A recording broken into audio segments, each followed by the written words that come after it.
بسم اللہ الرحمن الرحیم۔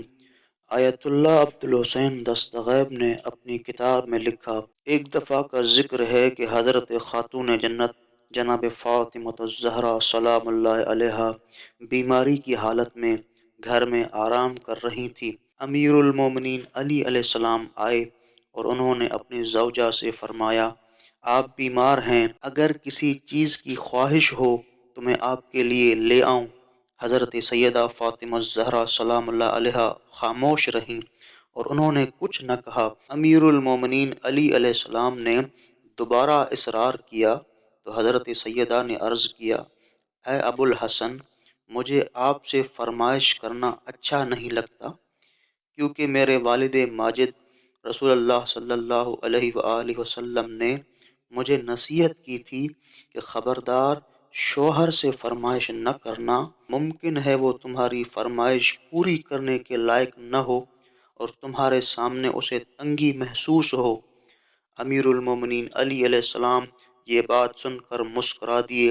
آخر حضرت سیدہ سلام اللہ علیہا نے بڑے ہی ادب و احترام کے ساتھ عرض کیا، میں انار کھانا چاہتی ہوں۔ امیر المومنین علی علیہ السلام مدینے کے بازار میں تشریف لے گئے۔ اتفاق یہ ہے کہ اس وقت انار کا موسم گزر چکا تھا۔ آخر کار بڑی تلاش کے بعد آپ کو بازار سے صرف 2 انار ملے۔ آپ نے انار لے لیے اور گھر کی طرف چل پڑے۔ راستے کے کنارے آپ نے ایک شخص کو دیکھا جو بخار سے تڑپ رہا تھا۔ آپ اس کے قریب گئے اور اس سے پوچھا، اگر تمہاری کوئی خواہش ہو تو بیان کرو۔ اتفاق سے اس بیمار نے کہا، یا علی، میں انار کھانا چاہتا ہوں۔ امام نے سوچا کہ میں اسے ایک انار کھلا دیتا ہوں اور دوسرا فاطمہ زہرا سلام اللہ علیہا کے لیے بچا لوں گا۔ مریض نے انار کھا لیا اور کہا، ایک اور انار کھانا چاہتا تھا۔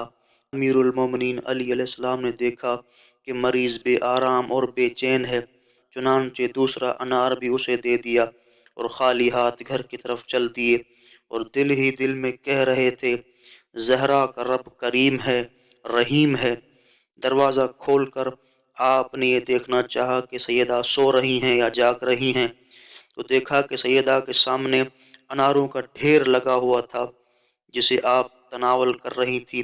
حضرت علی علیہ السلام نے فرمایا، بنت پیغمبر، یہ انار کہاں سے آئے ہیں؟ حضرت سیدہ فاطمۃ الزہرا سلام اللہ علیہا نے جواب دیا، ابھی دروازے پر ایک شخص یہ انار لایا تھا اور اس نے کہا، یہ انار علی ابن ابی طالب علیہ السلام نے آپ کے لیے بھیجے ہیں۔